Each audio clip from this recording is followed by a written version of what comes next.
For those of you who have been listening to this podcast for a while, you know that I work in the health and fitness industry as a coach for Evolved Women's Health, which is a clinic located in Springville, Utah. It's a little podunk town. Maybe not podunk, but it's a small town. And when you do what I do for a living, you begin to see patterns. And one of the biggest ones that we see is women who are doing everything right and they are still exhausted. And when I say exhausted, I don't mean just tired. I mean their patience is lower than it used to be. They're having a harder time focusing. They're starting to feel like they are not showing up the way they want to at work, at home, or even for themselves. And what makes this confusing is that from the outside, right, if you are a person observing this woman, everything looks great. Her career is going well, her family is thriving, they look put together. But for that woman, internally, everything is not fine. It does not feel fine. And for a lot of women, this has been going on for a while. And so she has started to ask, what's wrong with me? And this is where I want to be very, very clear. This is not a discipline problem. There is nothing wrong with you. In most cases, this is the exact opposite of a discipline problem. The women that we work with, by and large, are disciplined and they are capable and they follow through and they are actually the ones that other people rely on. So that's not the issue. What the issue is that she has a capacity problem. More specifically, what we're looking at with this high-performing woman is a mismatch between what is being asked of her and what her body can realistically support. Now, there are a few reasons that this pattern shows up. First, over-functioning is rewarded. And that's really what this podcast is about. This is about over-functioning, okay? And the reason it is such a problem in women is because it is socialized and it is rewarded. I'm going to say quote unquote. I'm doing little quotey fingers if you can see my video. It's rewarded. Okay. So for women, being adaptable, being reliable, being willing to take on more responsibility is what we are led to believe leads to success. Okay, but that's not necessarily true. But it's what we're told will lead to success, right? And over time, that over-functioning becomes the expectation, not just from other people, but from yourself. Second, there is a constant mental and emotional load that is not being accounted for.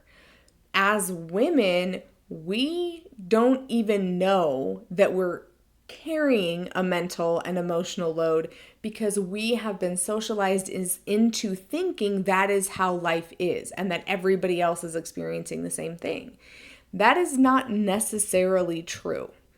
Okay, that's not to say that there aren't men out there who carry that. There are, for sure.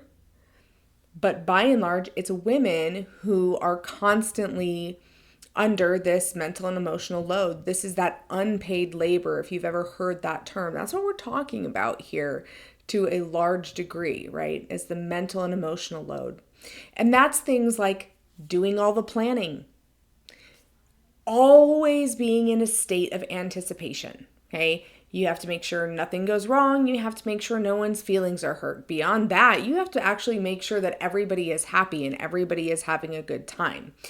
Then there's the organizing. Think about your family vacations. Who organizes that? Think about office meetings. Who is usually the organizer? Okay, and then we have the managing. And not only managing from a perspective of like a management position, okay, but managing, again, managing other people's emotions, managing other people's thoughts. Like this is how women live, and this is that invisible load that begins to become so heavy. You are not just doing all of these things around tasks, you're also trying to manage other people's experiences, right? You want your family to have a good time. You want your team at work to feel supported. You want things to run smoothly.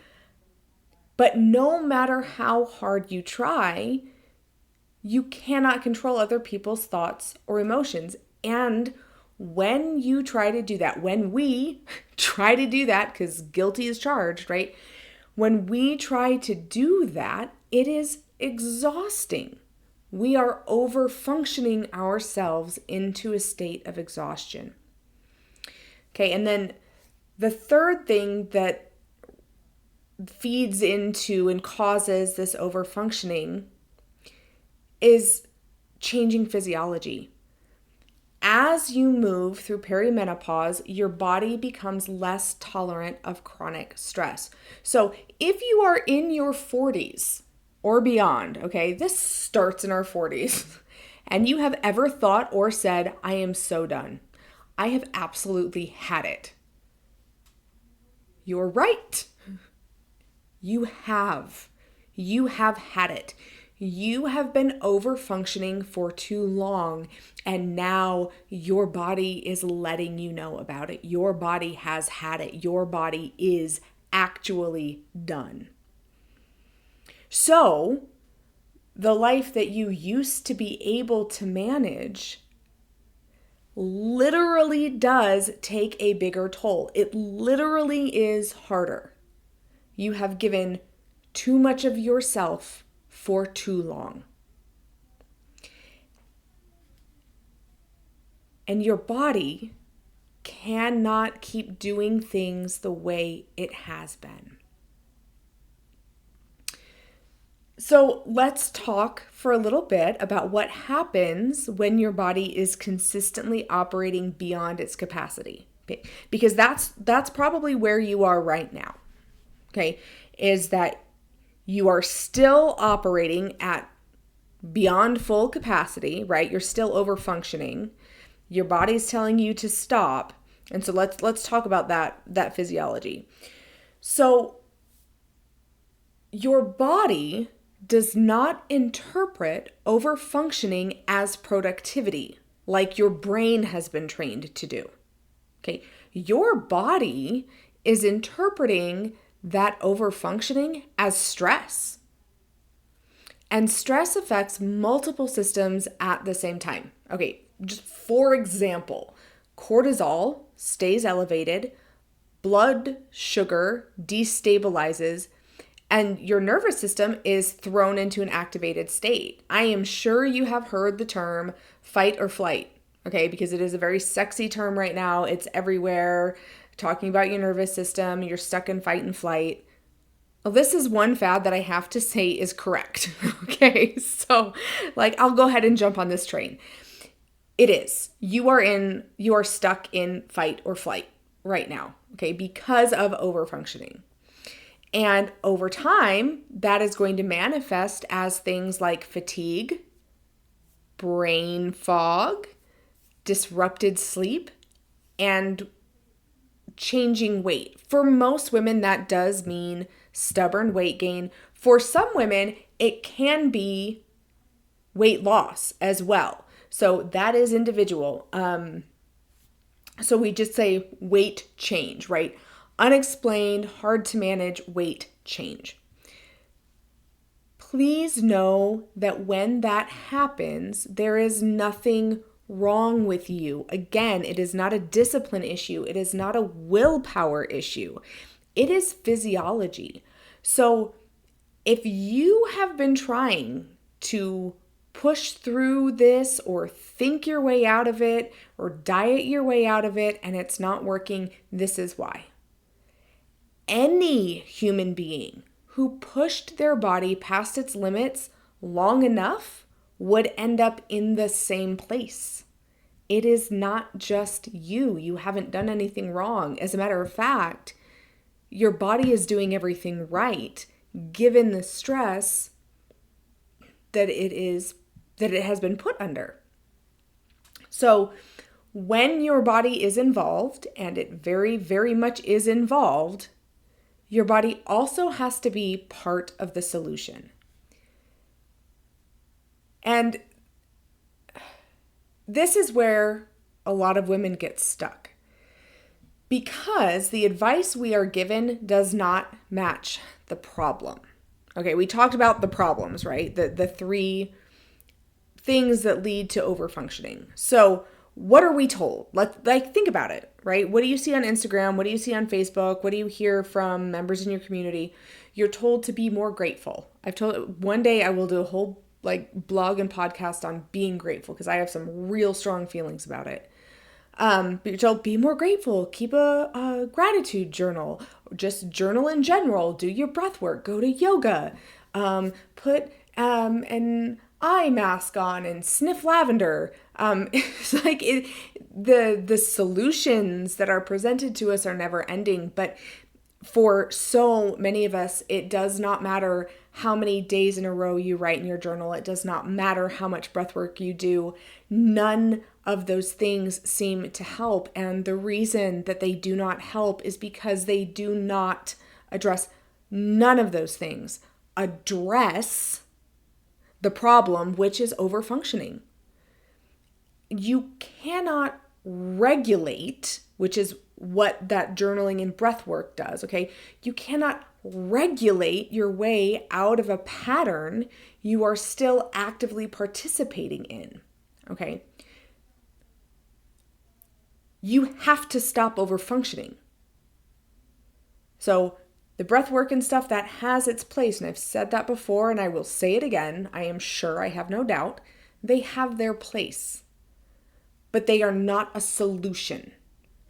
Okay, they are the equivalent to pharmaceuticals for like a physical ailment. They are the equivalent of that for nervous system.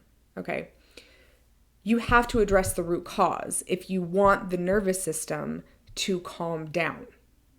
Okay, and that root cause here for women is overfunctioning. So what do?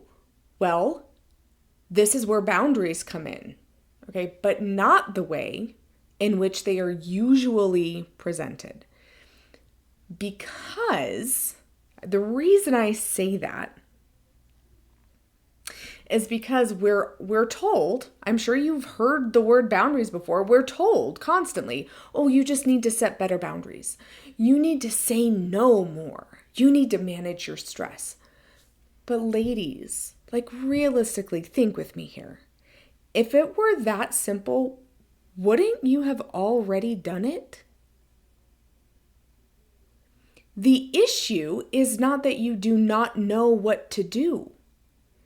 The issue is that no one has shown you how to do it in a way that actually works, right? That aligns with your actual capacity, that helps you align with your actual capacity.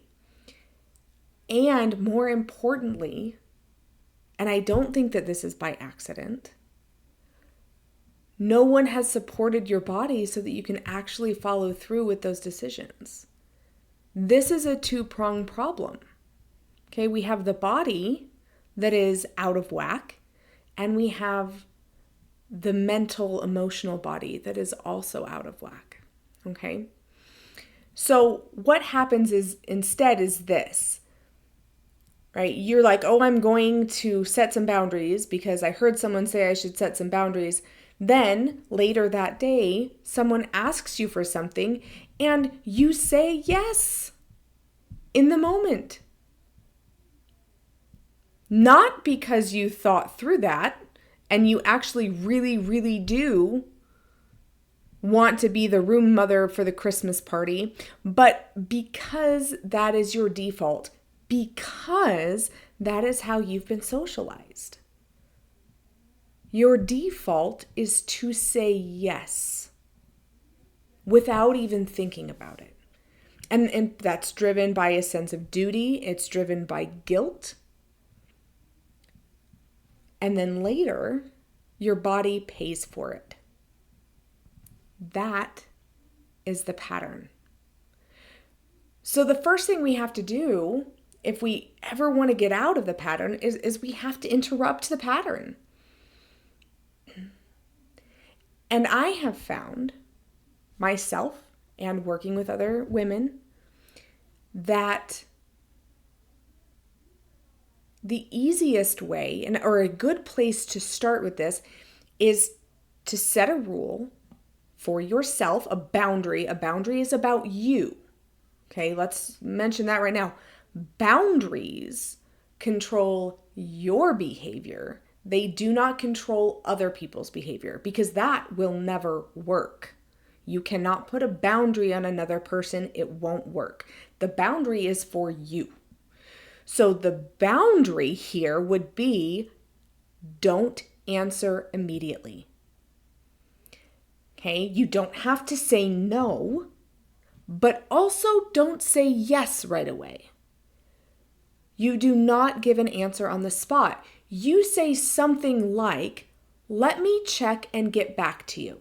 What I say all the time, even if I have my phone with me, is, that sounds great, but I don't have my calendar, so I can't commit. Let me check on that and I will get back to you. And I will take a good 24 hours to get back to someone because I need time to process that, because I, like you, probably initially want to say yes. Okay, so we need to set a boundary that creates space. And that space is where you start making decisions based on your actual capacity instead of this sense of guilt or obligation. So from there, you can start defining what your body can realistically support. Take the time, sit with it, check in with your body, check in with your mind, and yes, please do open up that calendar to remind yourself that you do not actually have the time to do this extra thing. Maybe you do, but for a great many of us, we really don't. And we're going to go crazy trying. Now, what you think you should be able to handle is actually real, right? Instead of this knee-jerk reaction, you're like, yep, this works, I can do this. So it's a very confident, very happy yes, or it's a very intentional no. And let me just add here, you do not owe anyone an explanation for why you said no. Because we also do that. We think that we have to tell people why we say no. We don't. It is okay just to say no. You don't have to be mean, but you also don't have to explain yourself. So let's zoom out for a second and take a look at all of this together and reiterate that what we're dealing with here, what you are dealing with personally, is not a lack of effort. You do not feel tired and exhausted because you're not trying hard enough. You are exhausted because you have been trying too hard. It is not that you are doing something wrong. It is that you have been operating at a level your body can no longer sustain. Your body has changed in a way that makes the pattern more expensive. Okay, when I say that, I mean to your body. metabolically, from a nervous system perspective, from a mental and emotional perspective. Things are just getting more expensive because it takes more out of you. And that creates a mismatch. The life you were able to sustain pre-perimenopause is not the same kind of life you can sustain during perimenopause and beyond. The capacity has diminished through no fault of your own. It is through physiological changes and the fact that you have been running in overdrive probably since you were a little girl, honestly, and your body has just finally had it.